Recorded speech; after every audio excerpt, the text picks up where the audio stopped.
Assalamualaikum warahmatullahi wabarakatuh dan selamat sejahtera. Sebelum itu, saya ingin bertanya kepada anda semua. Pernahkah anda mendengar tentang jenayah kola putih? Tak pernah? Tak apa. Hari ini, bersama saya Nur Syakira binti Ismail, kita akan sama-sama membongkar tentang apa itu jenayah kola putih. White collar crime adalah jenayah yang dilakukan oleh mereka yang berada di dalam sesebuah syarikat. Penjenayah kola putih ini adalah di kalangan mereka yang mempunyai kuasa, di samping mereka adalah golongan yang cerdik pandai. Ini menyebabkan orang ramai tidak dapat menghidu ataupun mengesal jenayah yang dilakukan oleh mereka. Baik, bagaimana pula dengan sifat dan juga jenis-jenis jenayah kola putih ini? Jenayah kola putih terdapat 4 jenis jenayah. Yang pertama adalah jenayah kepada pengguna. Sebagai contoh, syarikat itu mengeluarkan produk yang berbahaya kepada pengguna seperti produk yang bermerkuri. Jenayah yang kedua pula adalah jenayah kepada pemilik. Sebagai contoh, sesebuah syarikat itu telah memalsukan keuangan syarikat mereka sehingga ia mengelirukan pihak-pihak atasan, sebagai contoh pemegang saham. Jenayah yang ketiga pula adalah jenayah kepada pekerja.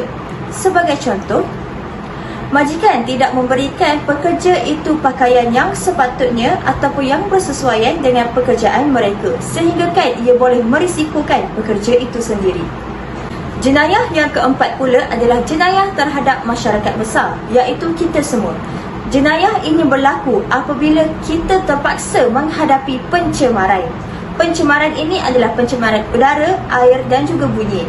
Ianya berlaku disebabkan sesebuah kilang itu tidak mengamalkan alternatif untuk mencegah ataupun menangani pencemaran udara, seperti tidak meletakkan penapis pada pencerobong asap mereka.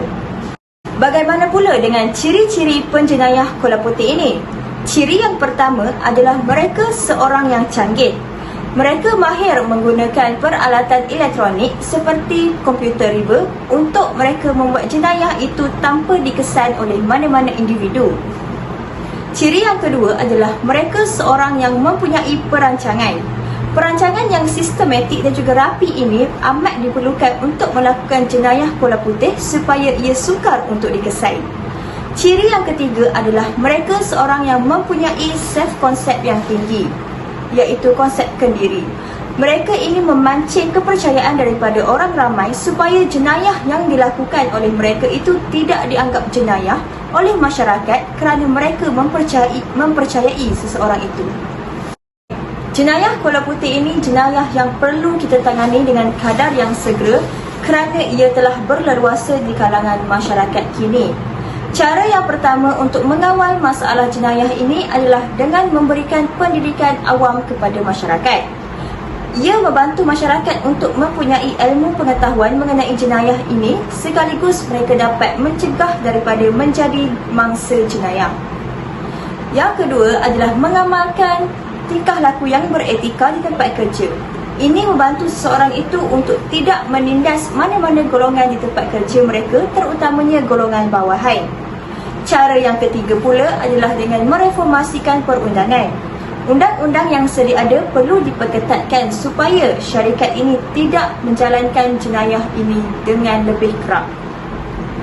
Cara yang keempat pula adalah dengan penggunaan publicity. Sebagai contoh, kita boleh menyebarkan kepada individu ataupun kepada awam mengenai jenayah kola putih ini supaya mereka mengetahui apa itu jenayah kola putih, dan pihak yang berwajib boleh mengambil tindakan kepada mana-mana syarikat yang telah mengamalkan jenayah kola putih ini. Jadi, anda semua sudah tahu apa itu jenayah kola putih ini? Jika sudah, maka berakhirlah di sini perbincangan bersama saya mengenai jenayah kola putih. Sekian daripada saya, terima kasih.